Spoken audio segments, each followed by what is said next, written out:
tapi pergerakannya slowly but sure, ya kayak gitu. Itu consumer yang udah saya bahas.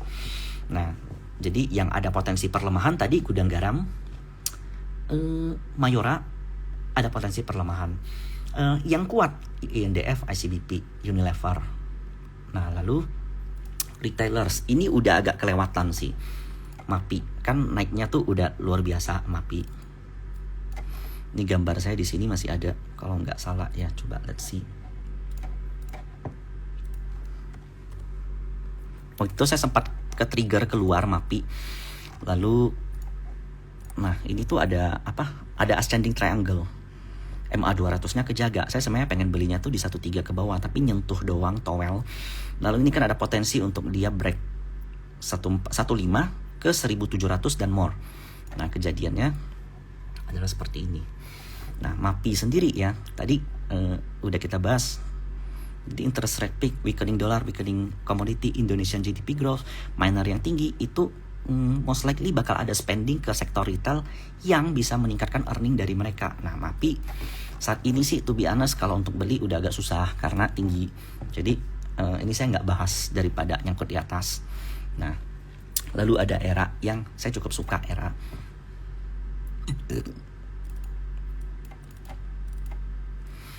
Foreign flow dari ERA itu juga baik. Ini datanya. Kemudian volume yang ada, spikes-nya juga cukup baik, selalu mengalami peningkatan. Saat ini ya, di view saya, ERA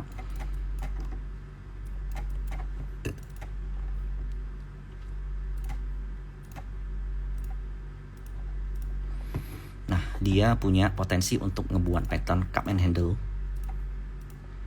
di mana batas handle maksimal itu boleh dikatakan sampai MA 200 juga boleh 458.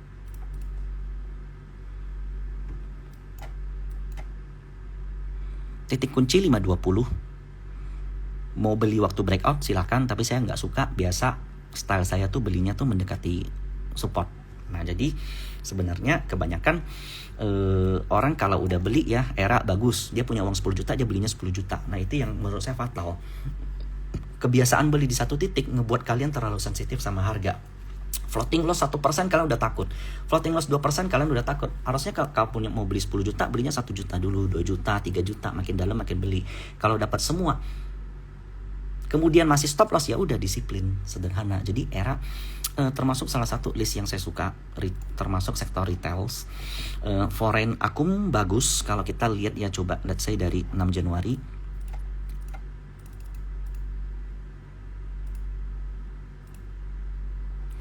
Modal foreign itu di level-level segini nih, 510, 490, 480. Jadi kalau seandainya kalian dapat di bawah 480, 470 itu boleh dikatakan murah. Nah, lihat nih kemarin sempat false kan, lalu rebound lagi. Acuannya tuh ini aja nih, akum yang dilakukan oleh mereka ini. Ini kan jelas banget nih akum. BB 130 bio, 100 bio, 70 bio. Musuhnya tuh YP, PDM, JGR, kebanyakan broker-broker lokal dan retail-retail yang akumnya begini kelihatan. Nah, jadi tadi saya udah sepakat ya, saya nggak mau bahas sektor tambang nih, batu bara, miner, karena itu useless, capek, karena memang saat ini ya alasannya ini. Nah, retailers ERA ada ACES. ACES udah agak beresiko menurut saya, karena ini kalian masih ingat gak waktu itu live terakhir tuh posisinya tuh di sini nih. Ada yang masih ingat? Jadi waktu itu live posisinya tuh di sini. Nah, kita buatin proyeksi double bottom, habis itu jadinya begini. Nah, ini boleh dikatain kayak begini.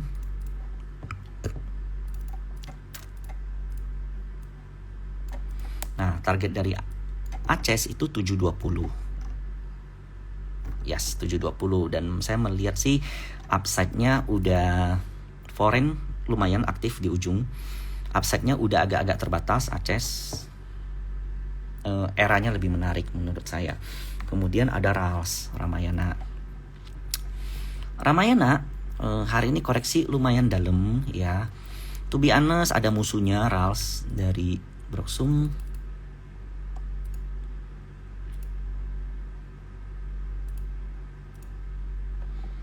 distribusi, jadi agak mengecewakan RALS sebenarnya. Tapi selama dia nggak break MA20 tuh nggak masalah. Saya sendiri ada rekom ini, RALS saat ini masih floating loss karena rekom saya tuh 650 sampai 620. Jadi besok nih penentuan nih, kalau dia breakdown dari 610, saya akan putusin stop loss, dan stop loss itu hal biasa. Jadi nggak perlu baper. Tapi kalau saya lihat ya, RALS ada potensi untuk dia break ini.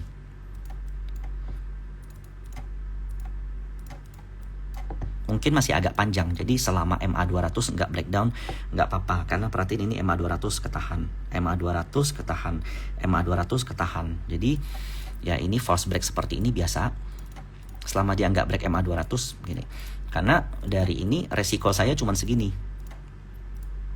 ini resiko saya, tapi potensi profit saya sampai ke resisten, dan apabila break itu sampai begini.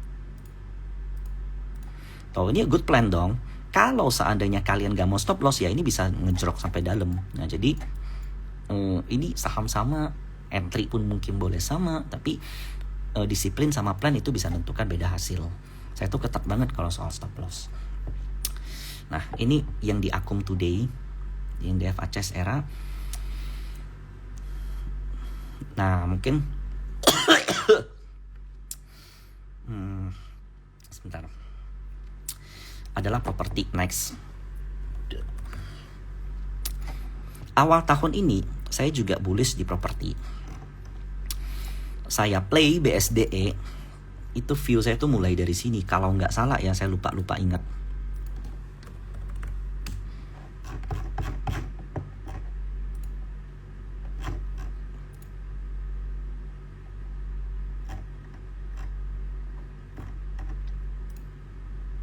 Ya, mulai dari ini sih. Jadi BSDE itu mulai dari level-level di bawah 1000. Pre-sales daripada BSDE itu bagus banget. Nah, jadi dari sini nih, lalu kemudian ke sini. Nah, saat ini to be honest, kalau kalian track back agak jauh ke belakang, coba lihat weekly dari BSDE, itu menarik. Tuh, menarik nggak BSDE? Ini weekly ya. Peningkatan aktif foreign, peningkatan volume, lalu dia break resisten, kemudian ini ada pola yang cukup familiar.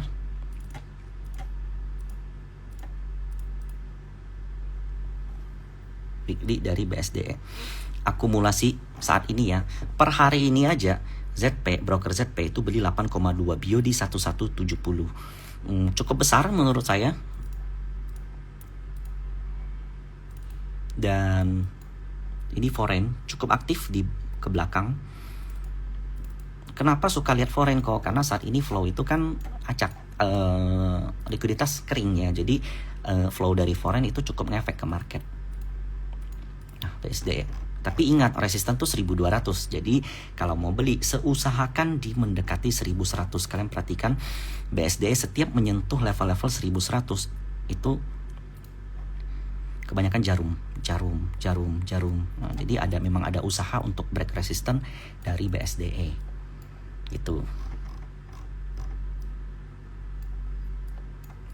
Kalau kita lihat Elliott Wave, let's say ini tuh baru wave 1 loh, ya kan? Biasanya tuh 3 yang agak panjang, itu baru 5. Ini kalau bicara muluk-muluk ya. Ya 3 di sini, 4 balik retrace, lalu 5. Nah, itu BSDE. Lalu Sumarekon. Hari ini juga Akum, RF. Kalian tahu siapa RF? Buana Capital. Buana Sekuritas. Lalu ada CCKI, musuhnya PDYU ya. Total akumulasi untuk SMRA. Kalian lihat di view saya ya, ini seperti flag atau seperti sebuah bendera.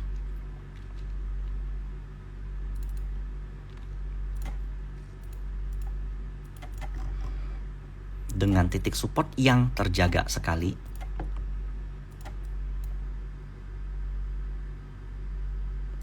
Nah, jadi Jadi potensi untuk SMRA next resistannya tuh 720. Nah, menarik. Volume-volume yang ada juga gede. Kalian tinggal lihat nanti buangannya gimana. Oke, itu SMRA. Lalu Ciputra.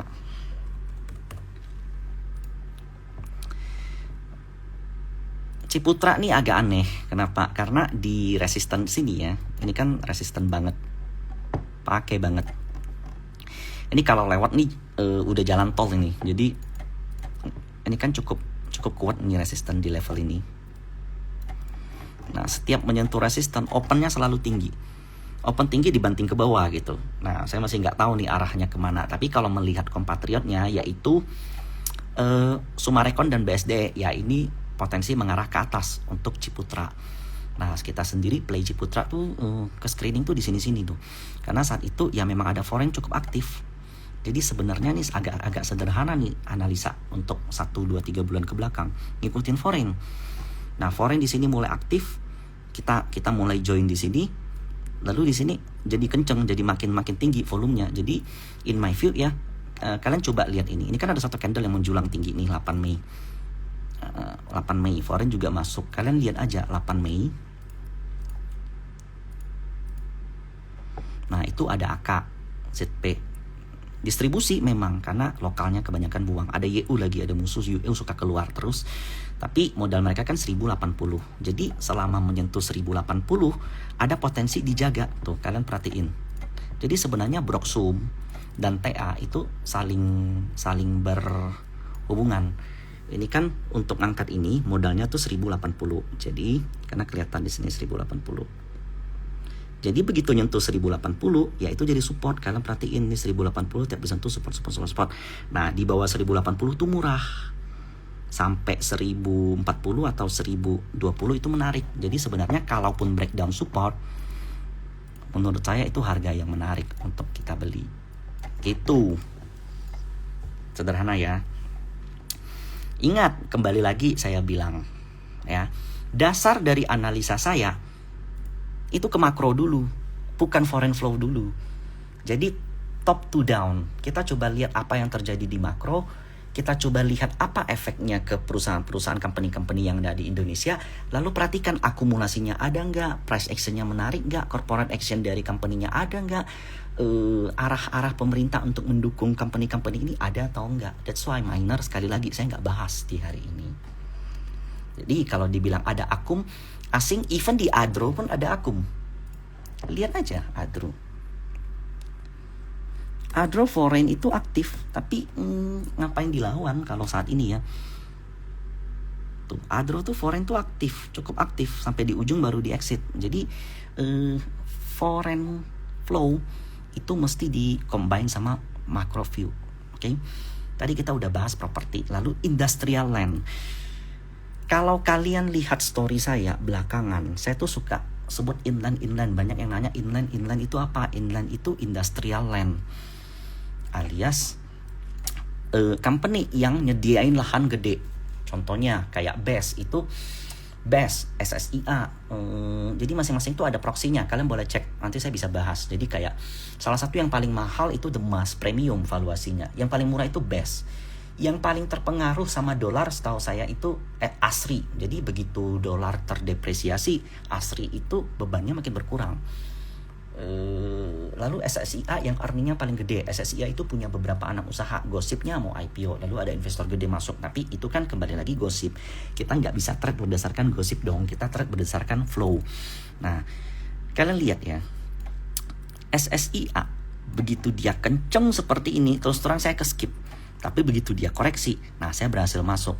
Nah, begitu dia mulai koreksi, flow SSIA tuh kelihatannya wow. Kalian lihat nih foreign kalau ngumpulin tuh nggak dalam 1-2 hari sebenarnya. Jadi begitu foreign ngangkat ini, balik lagi ke average mereka, nah mereka kumpulin lagi. Nah, SSIA sendiri hari ini broker biasa aja Broksum, jadi nggak menarik gimana. Tapi secara price action, kayak dia punya inverted head and shoulders yang cukup gede.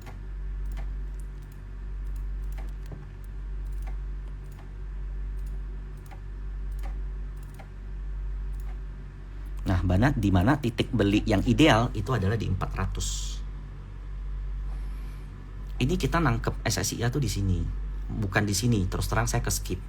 Saya ketangkapnya di sini, lalu average up di sini di 400. Karena menurut saya ini batas shoulders di sebelah kanan kalau enggak salah. Potensi dia koreksi. Jadi saya sabar daripada saya makan di sini, begitu turun saya sakit hati. Sabar aja di bawah, kejadiannya seperti ini. Nah, ini nggak bisa break, wajar sih. Tadi di sesi 2 banyak bantingan, banyak yang taking profit. Jadi di view saya kalau udah begini ya udah nggak usah nambah, apalagi kan ada gap kecil di sini. Nah, kalau dia balik ke sini menarik tuh. Gitu. Untuk SSIA karena foreign direct investment. Kemudian ada BES. Saya juga suka BES. Kalian lihat BES di ujung-ujung seperti ini, foreign cukup aktif kan? Volume juga kencang, foreign masuk. Jadi ini confirm ada flow dan potensinya mengarah-ngarah ke double bottom. Nah, BES sendiri ya kita playnya dari sini. Kalau nggak salah, saya agak-agak lupa.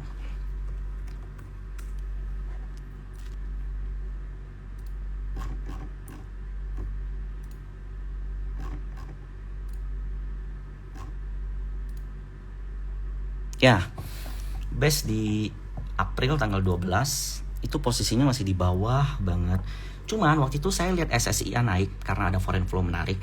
Kemudian Demas ada foreign flow, nanti saya bahas Demas. BES belum jalan waktu itu. Jadi saya rekom BES dia di level di bawah 140 tuh boleh akum sampai 130.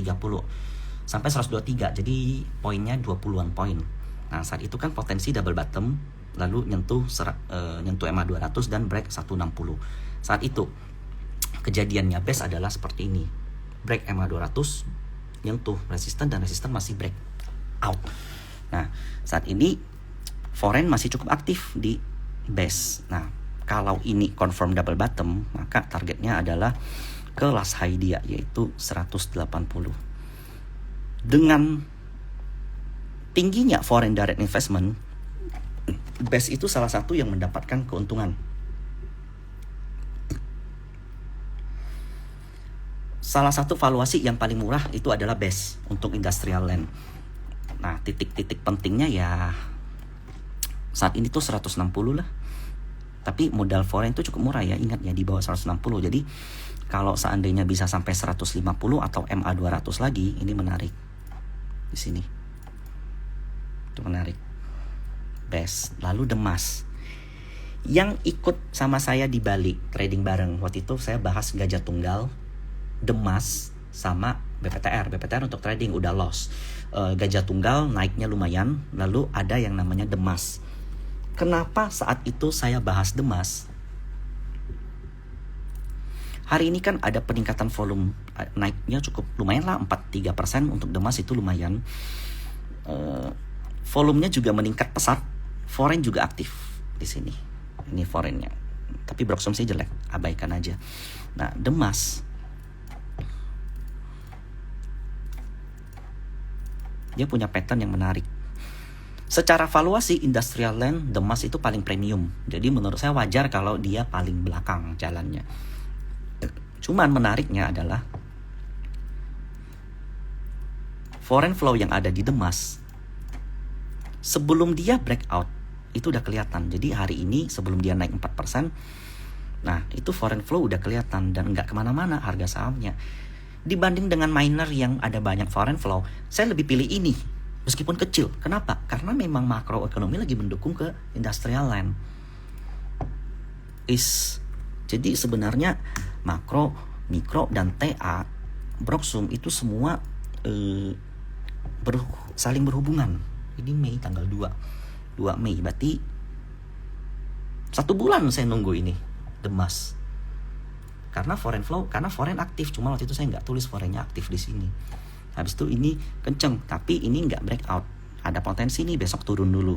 Nah, you know what to do lah kalau seandainya koreksi besok. Nah, ini back bank saya nggak bahas karena semua rata-rata udah kenceng. Industrial land udah, retails udah, otomotif. Nah,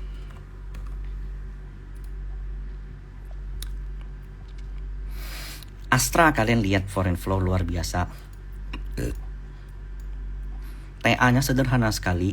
Begitu dia ex dividend tertahan di lower channel, lalu sekarang begini. Nah, ini ya, to be honest ya, Astra udah agak sedikit alert bagi saya. Kenapa? Karena rewardnya itu udah sedikit, yaitu sampai resisten inilah.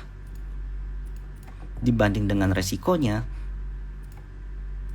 udah 50-50. Jadi menurut saya yang punya Astra di trailing stop aja. Hari ini ada distribusi dari foreign, dari ZP ini berarti ZP lokal harusnya, bukan foreign. Tapi ada fund lokal yang nangkep 82 bio 6122. Nah, menurut saya di trailing stop aja. Areal beli yang baik untuk Astra itu di sini di 6.400, yaitu lower channel. Jadi kalau kalian yang nggak punya Astra di 6.400 ini menarik. Ini masih juga mendapatkan keuntungan dari interest rate play.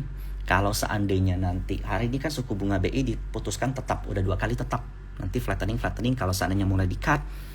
Intinya ya, suku bunga dipangkas itu akan baik untuk ekonomi Indonesia. Apalagi GDP kita yang konsisten di atas 5%, penghasilan petani masyarakat meningkat, suku bunga rendah, penjualan mobil harusnya meningkat. Ya, itu logik sederhana, logik begonya. Nah, kalau kita lihat flow-nya juga oke. Tapi ini posisi alert nih. Nah, kalau mau tangkap di 6.400, kalau yang average di dekat-dekat 6.400 ya TP dulu, nggak salah lah gitu.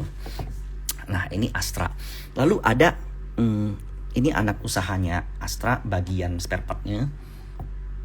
Ini juga menurut saya menarik, tapi ingat ya volatil. Posisinya udah agak-agak beresiko, lebih baik nggak usah dibahas. Tapi ini masih cukup menarik. Lalu ada DRMA. DRMA ini kan perusahaan spare part yang mensuplai Hyundai, lalu kayak Ahas, itu dia supply sama dia. Nah, jadi drama itu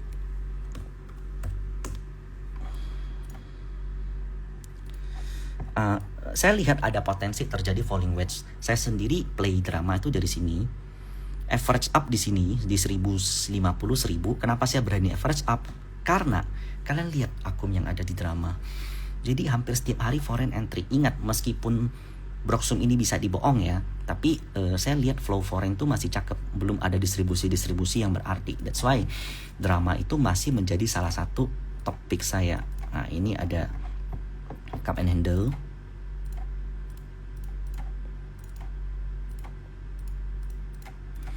Kemudian di sini ada falling wedge. Masih kebanyakan rata-rata bullish pattern. Nah, kalau seandainya drama koreksi ini besok, nah itu akan menjadi menarik. Kenapa? Karena artinya another potential bullish pattern continuous. Perhatiin aja kalau koreksi volumenya kecil-kecil nggak. Kalau kayak ini kan, kenapa saya suka drama? Karena begitu terjadi falling wedge, volumenya kecil-kecil dan foreign akum. MACD juga enggak jatuh-jatuh, drop sampai bagaimana gitu. Jadi drama saya suka foreign akum. Price action masih naik dan sektornya masih didukung gitu. Kayaknya udah semua ya. Spending, consumer, auto, retail, property, industrial, land, dan beberapa stok pick saham-saham kecil yang menjadi alpha saya setiap hari. Sorry, nggak bisa saya bahas, terlalu beresiko buat saya. Lalu ada Cepin sama Japfa. Nah, jadi poultry belakangan menarik perhatian karena ada peningkatan volume. Tapi potensi dia reversal ada, tapi belum confirm. Jadi Cepin ini punya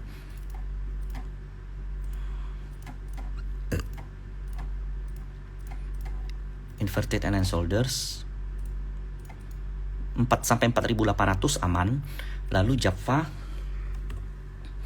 ini waktu live sama IIE sama Cerita ada share chart-nya tuh, udah high terus tuh. Ya, ini ada double bottom. MA 200 itu ya reachable lah. Oke. Asa atau termasuk transportasi itu bagus juga Asa kalian boleh lihat, sayangnya di sini kan ada buangan nih, volume gede tapi foreign nih. Tuh foreignnya menarik nih. Nah, kalau kita lihat foreign dari 3 April, modal foreign itu berapa sih? 845, 890, 890, kita taruhlah 1.000 ya. Jadi kalau seandainya ke 1.000, Atau MA 200 lah, 1050 itu udah menarik menurut saya. Saya sendiri punya dari sini. Gitu. Dan ini kan double bottom, lumayan. Target double bottomnya ya udah hampir sampai. Tapi ini kalau retrace lumayan, bisa kasih gain yang lumayan. Hari ini ya banyak yang cakep-cakep. Pani, ada yang nanya Pani juga lumayan. Broker hitungannya akum, volumenya meningkat, ada foreign, ada beberapa corporate action yang bakal dilakuin oleh Pani. Di sini ada double bottom, titik tertinggi di sini ya. Pani menarik. Kalau konstruksi saya nggak mau bahas karena percuma. Metalan, komoditi, miner nggak saya bahas. BBTN, I do loss BBTN saat ini. Posisi saya floating loss. Jadi cuman menariknya BBTN tuh akumulasinya kenceng, dan ini termasuk salah satu company yang murah. BBTN itu proxy dari KPR. Hari ini begitu suku bunga diputuskan tetap, ya namanya market. Saat ini BBTN begitu dia nyentuh resisten, digeprek, habis itu turun lagi. Capek sih sebenarnya BBTN. Jadi posisi saya floating loss dan saya masih akan nampung sampai 1220.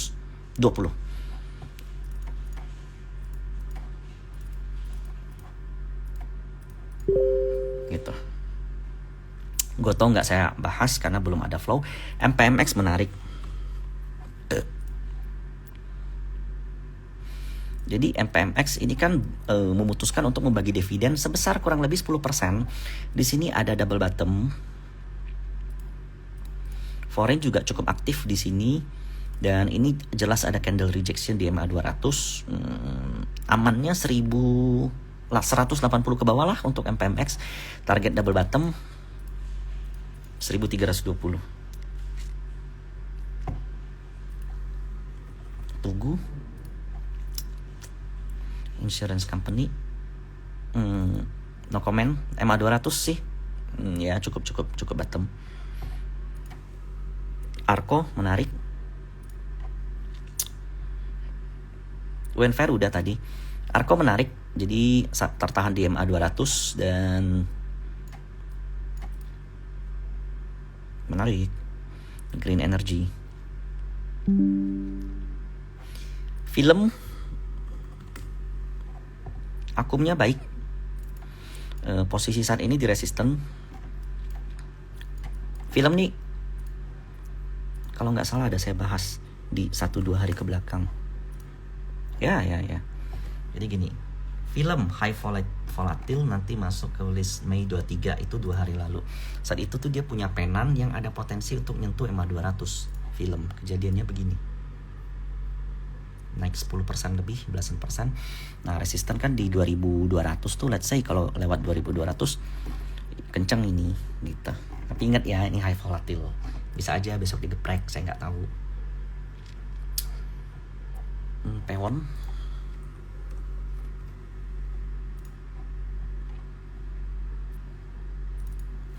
Pewon menarik selama dia enggak break MA 200 ini. Kin juga menarik.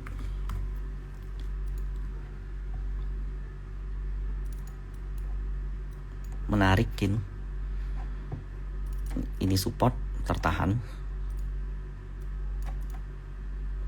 Menuju ke resisten mestinya bisa. Kalbe Pharma, health sector juga menarik. Tuh, ini posisinya di support banget. Ini juga saya ada rekom, posisi masih floating loss. Area buy saya 2120 kalau nggak salah. Kalau break MA 200 saya out. Kalau dia rebound ya saya jual ya. Untuk saham-saham begini tektok doang. Bahas konstruksi kenapa percuma ya, coba ya. Nah, percuma ini mau bahas bottomnya sampai mana kita nggak tahu, downtrendnya parah luar biasa. Jadi for what? Move on lah. Flow liatnya rentang berapa lama itu tergantung dari setiap saham. Contoh ya, ini saya kasih lihat deh.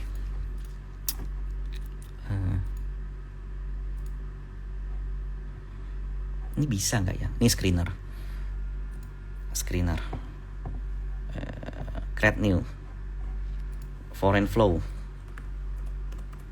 Sederhananya IHSG, rasio name, ini saya add dulu nih, basic rasio. Nih, di sini kan ada size, valuasi. Kalian mau valuasi murah bisa, berdasarkan analisis konsensus juga bisa, dividen bisa, teknikal bisa, bandarmologi bisa. Kalau nggak salah foreign flow tuh di bandarmologi. Nah, ada net foreign buy dan sell. Kita cari net foreign buy, foreign flow aja kali ya. Net foreign buy aja deh. Nah, di atas 50. Saya nggak tahu sih 50 ini artinya apa. Saya screen. Oh, salah ya. Berarti bukan net foreign buy. Teknik bandarmologi, foreign flow. 50 screen.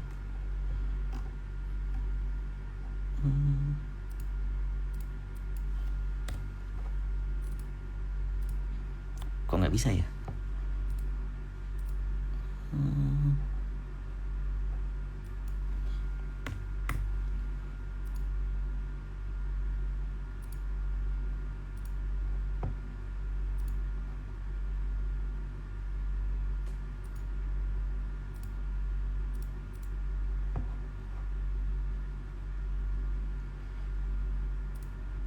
Why? Kenapa nggak bisa? Harusnya bisa. Net foreign buy sell di atas. Ini bener kok. Item matrix not found. Description foreign. IHSG self plan.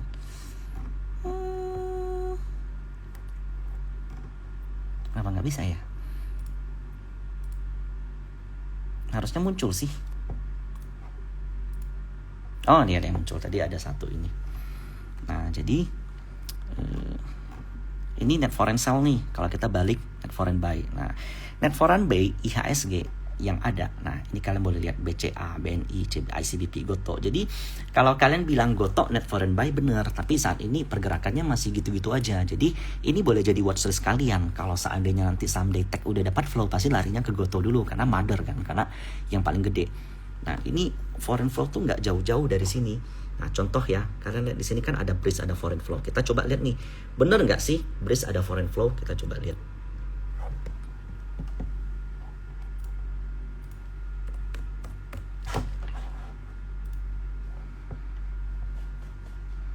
Tuh, ini aseng tuh cukup nafsu sama si bridge. Nah, kalau kalian lihat average nih si aseng juga tuh 1740, 1750, 1760. Jadi kemarin di bawah 1750 tuh murah sebenarnya gitu.